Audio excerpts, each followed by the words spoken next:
David, you've interviewed over 250 top achievers. Yep. What's the number one takeaway from these interviews? I'm going to be cheeky. I'm very quick fire 3 things because they're all equally important. Number one is that they are not more special than you or I. All they do is think and behave differently. So the way they do things, we can do. Secondly, is that they do not set smart goals. They set massive goals, and everything they do is really quite simple in context. Not a lot of it is hard to do. And the last thing is they have a reason why they're doing it. They have a raison d'etre, a purpose to get out of bed in the morning that drives their motivation and helps them overcome procrastination. Great. What is the difference between a SMART goal and a massive goal? Great question. I love being asked that question, John, because I, like many people, were taught, we were sent on courses, we read books, we heard speakers and trainers bang on about goal setting, and the acronym SMART always came up, or you should set realistic and achievable targets. That, always came up. SMART objectives always being the most common one taught. Because of that, it's taught on virtually every business management training course you've been sent on. It's taught in virtually every business school I've ever looked into. It's taught on the MBA, Institute of Leadership Management. It's taught on anything to do with goals. And yet, because I'm a researcher and a bit of a skeptic by nature, being a brummie, I thought if I'm finding out how top achievers set goals, and they're all saying massive goals, I better go and find out what the original source of SMART was. Because, John, from now on, anyone who ever tells you to set a SMART goal, ask them this question. Say, what's that based on then? And there'll be this silence. Some people will say, oh, it's in a book by Peter Drucker. It isn't a big book by Peter Drucker, but it's not the original source. The original source, the person who came up with the acronym, is called George T. Duran. He was a project manager in the United States who worked on multi-billion-dollar water utility projects. The guy was really successful, but he's misquoted. You see, everyone says you should set SMART goals. He never once said that, and he didn't mean for people to set SMART goals. What he said was, when working on really big projects, the steps to our goal should be SMART. That's different. Would you agree, mate? Yes, very much so. So the idea is that really successful and effective people set big goals, but have realistic, I can do that tasks, whereas we've been taught to set realistic goals. I know which I prefer. I know which I prefer. Massive goals.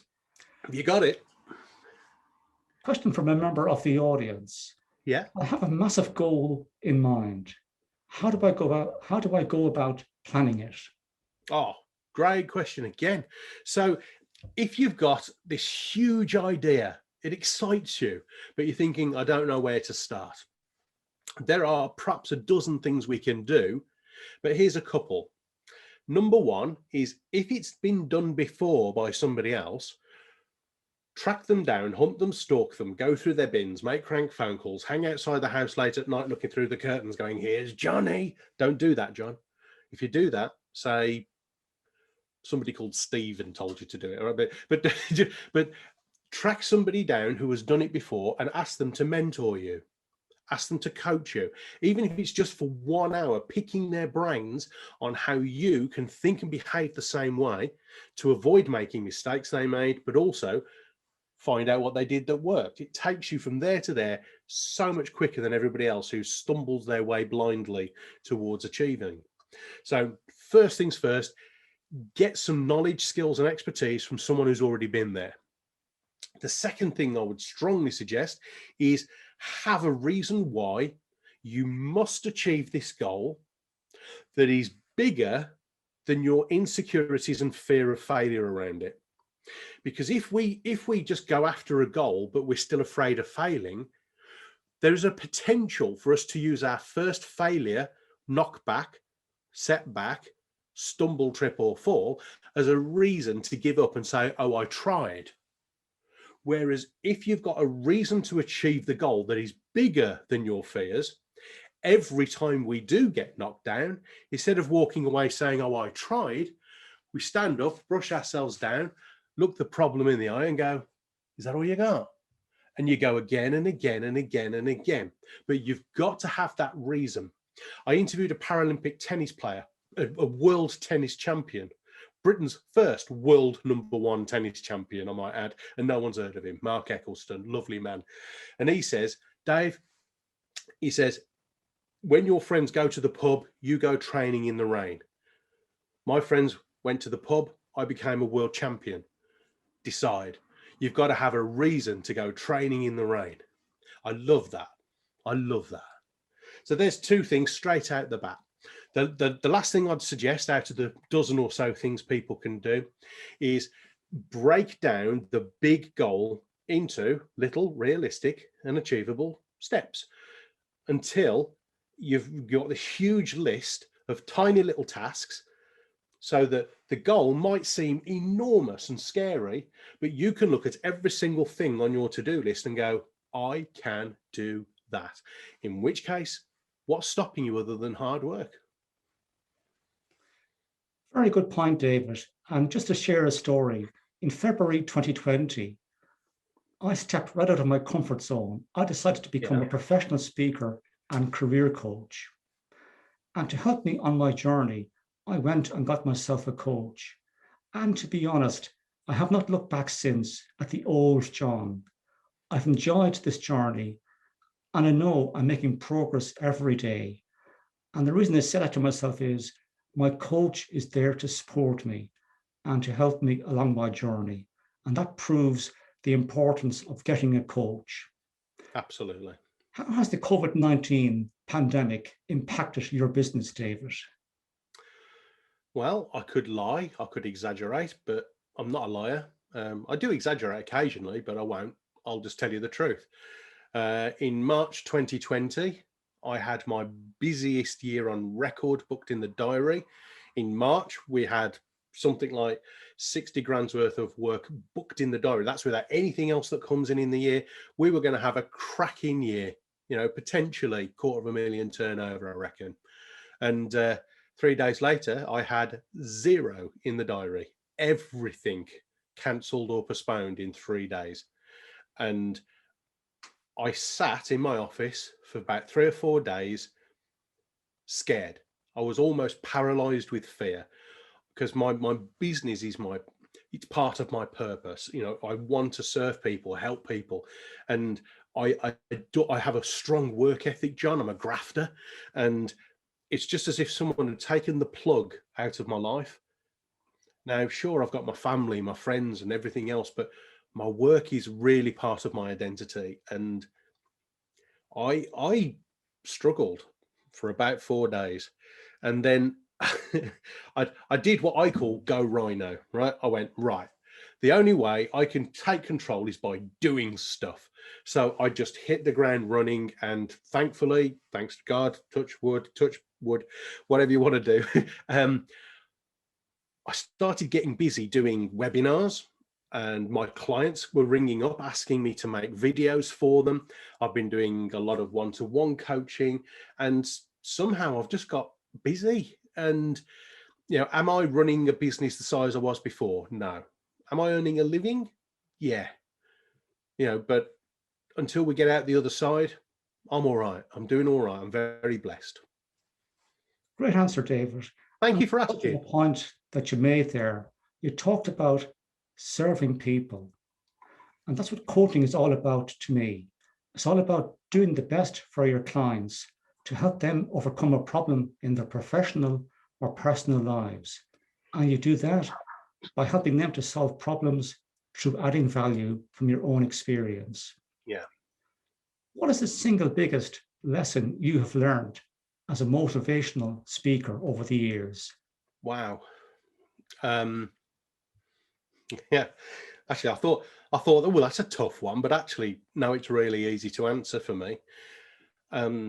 The biggest single lesson I've learned is that as a motivational speaker, rather than a content speaker, I mean, I am a content speaker, but I do call myself a motivational speaker now. If you stand in front of an audience and you're looking to present to feel good yourself, if you're doing it for acceptance, you're going to get chewed up and spat out, as I was in the early days of my career, because people see that insecurity and that ego. When I realized that people were using my goal setting process and achieving, I mean, other than my family, the thing I'm most proud of in my life, John, are the things people have used my goal setting process for and achieved just stunning results.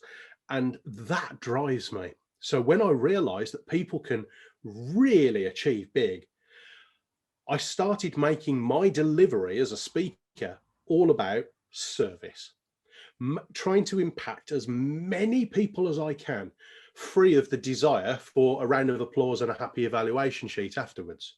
Because the truth is that some people will always not like us. That's life. And if we worry about that, we're not presenting to everybody, we're not serving, that's about us, ego. So I started presenting totally from about the room is having it, totally about service. And the results came. And that is the single biggest lesson I've learned.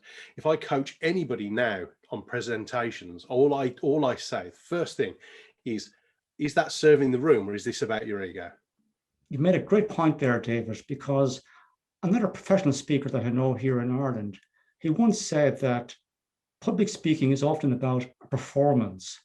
Yeah. Professional speaking is all around storytelling and how you help your clients to overcome a problem, which goes back to your point about service. Yeah. What message would you give to an entrepreneur who lacks belief in their own ability? Actually, that's an astute question, because I work with chief exec groups, and these are very successful men and women. And it always shocks me just how many of them actually still have sort of this confidence and insecurity about themselves. So my advice to any business owner who's lacking a bit of oomph right now would be, you are already doing things that most people are talking about and dreaming about. You, by most people's benchmark, are already doing quite well. Even if you've only just started in business, you're already taking some action. So the thing is this, please, once you've hit a plateau that most people do in business, where you've got some people working for you, you've got great clients, you've got an established, stable turnover and everything's going great, don't take your foot off the gas and start becoming what I call protectionist. So, let's look after what we've got, because what got you to there was pushing. Now, we should always make sure we have delivery capability, looking after our customers and our staff. We should always have these things in place. But I see so many really successful entrepreneurs who get to a level and then they get scared and they start going, oh, I'm going to get found out here. Let's protect what we've got. And instead of pushing, they stop pushing, and then business goes down. So I would say to every message to every single entrepreneur is keep pushing. Great point, David. And what I found over the years in business myself is those people who are successful, they're always innovating, they're always willing to learn new skills, and they're prepared to bring new people on board to help them to support growing a business. They don't stay stuck in the same position indefinitely, and they're prepared to delegate, reinvent themselves. In other words, they push themselves and the people around them to achieve massive goals. Is there value to be added or gained in joining a mastermind group? Well, I'm a little bit obsessed. You've obviously done your digging on me, John, because I am borderline obsessed with mastermind groups. The reason for that is because where I grew up in Birmingham, much to my surprise, is where masterminding is chronologically first started. Now I say chronologically because I am sure somebody one day will be able to provide me with some evidence or proof that these things started in ancient China or the Middle East, the Far East, or India, somewhere many thousands of years ago. But the earliest reference I can find is at the birth of the Industrial Revolution. The great and the good at the time used to meet in secret, and they called themselves the Lunar Society. Do check them out online. But the Lunar Society, there's two. There's one that talks about astrology and the stars. The other one was called the Lunar Society, and these men used to meet in secret, and they used to brainstorm their huge ideas, and then between meetings support each other and hold each other accountable. And these people gave birth to the Industrial Revolution with the things they achieved. They changed the world forever. And they started in Birmingham, in the West Midlands, in England. And two of the venues where they used to meet were less than 3 miles from where I grew up. I was, whoa. So I became obsessed with mastermind groups. Mastermind groups is where you meet with people at and above your level. These people must not be your friends. They must be people with different skill sets and personalities to yourself, so that they can give you a different perspective on your challenges and opportunities, and vice versa. You can serve them. You then meet on a regular basis, brainstorm your challenge and opportunity towards your massive goals every month, and you support each other and hold each other accountable. Now, the value to anybody, let alone an entrepreneur, in being in a really good, well-facilitated mastermind group is that in our life, John, most of us are really good at getting off the hook or polishing over the truth and dusting things under the rug when we want to get off doing something. Everybody in our life, John, from your life partner to your husband, your wife, your kids, your parents, your relatives, the inland revenue, the tax man, your accountant, even the dog. How does the dog know when it's time for a walk? That everybody in your life has an agenda for you and your time. Everybody, apart from people in your mastermind group. You see, they've got no agenda for you other than your success and you helping them achieve. So if, John, you and I were in a mastermind group and I said, oh, I haven't done this month, you would say, really, David, are you taking this seriously? You wouldn't go, oh, well, never mind, David, do it next month, because that's not serving me. And if I do it, I'll let you get off with it, and then we're in a rubbish group. So the idea is that you propel each other to achieve big towards your massive goal. So is that long answer to a short question? Sorry, John.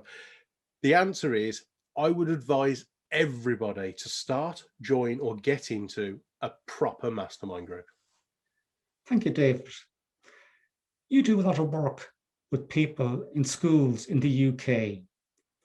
What message do you have for students who are in their final year in school or university in these COVID pandemic times?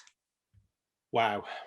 Yeah, I mean, I have the privilege of working with in a normal year, between 10,000, 55,000 young people every year, presented to over 1 million young people over 21 years. So arrogantly, I kind of do understand how to work with young people, teenagers and 20-somethings. I have seen a huge increase in the levels of emotional ill health, mental health, anxiety and stress.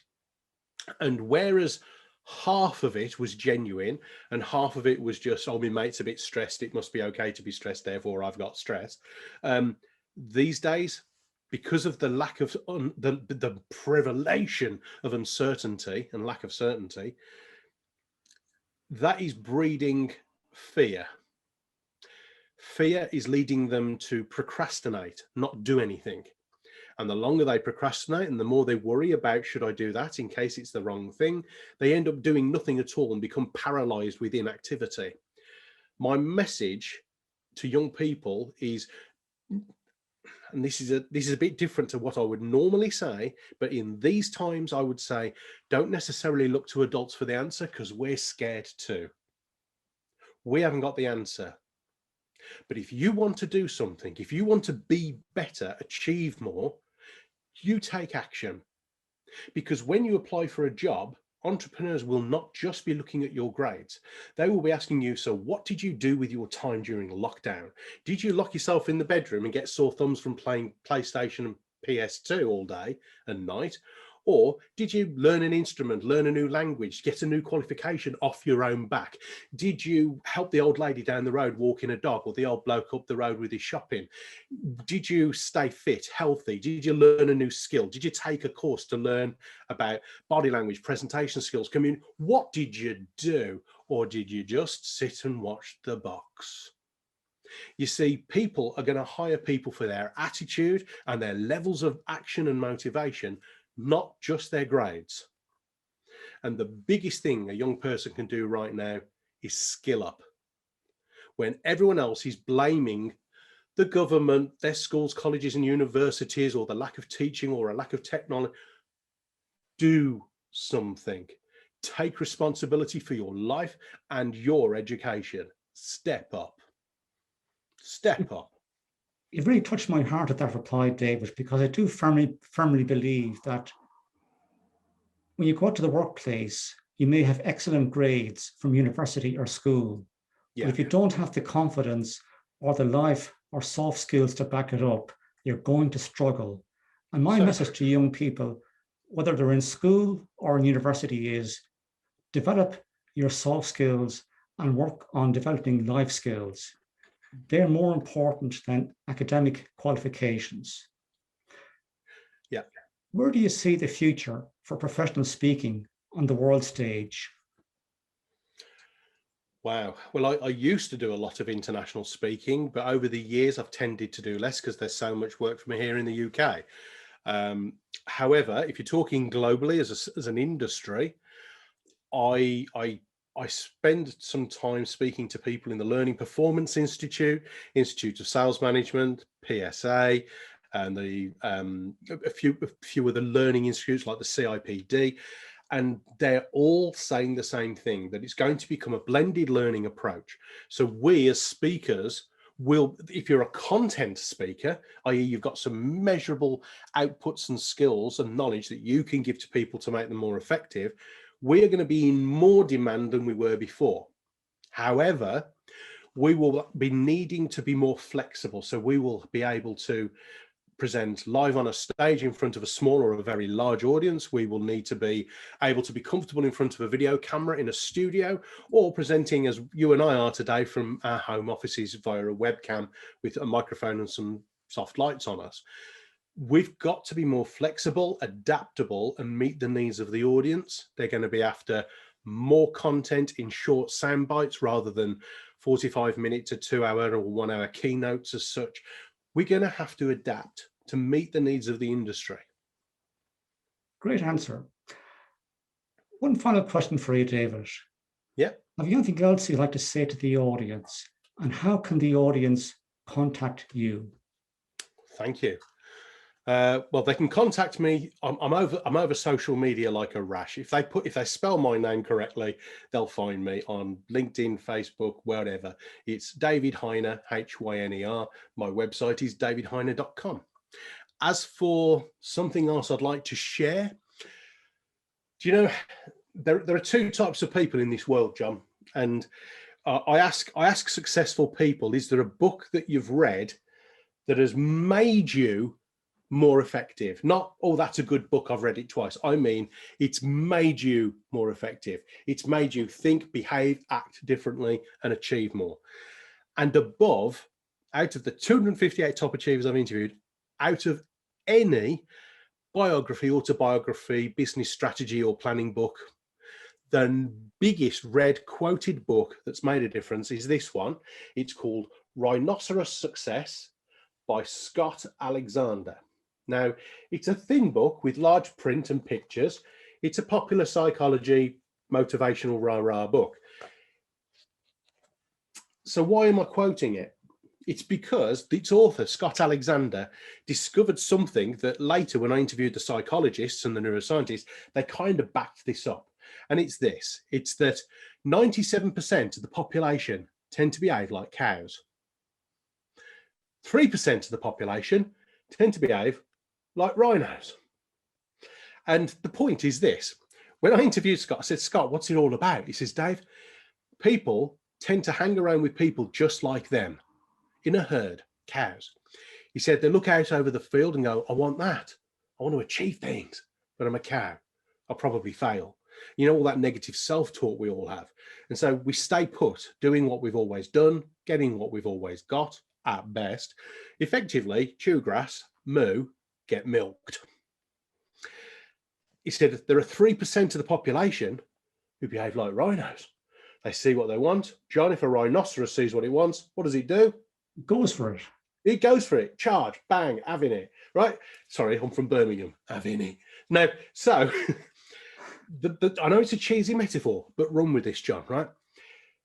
The truth is that we choose safety, comfort, and mediocrity because it's easy. The truth is that 3% of our lives, we've been exceptional. I bet you could tell me moments in your life where you've gone, I've had enough, I'm going for it, and you've stepped up and you've gone rhino. We've all have our rhino moments. The truth is that most of us are capable of 97% rhino. There will always be a 2.5 to 3% of our lives that's a bit cow. Right now, COVID, you know, plenty of cow days going on right now. But the truth is we allow ourselves the luxury of cow days, when what we should do is spend 97% of the time going rhino, stepping up, setting massive goals, and allow us the reality that 3% of the time we're going to have a bad day. And what we need to do is either go to the pub, pull the duvet over, or just have a binge watch of Netflix for a day and hope it all goes away. The truth is that we're better than we think we are. And we and nothing else stop us from being better. So my call to action to everybody is, should we be a little bit more rhinoceros from now on? That's my top tip. My top tip. Thank you, David. And a link will be included in the video to David's social media and website. Thank you.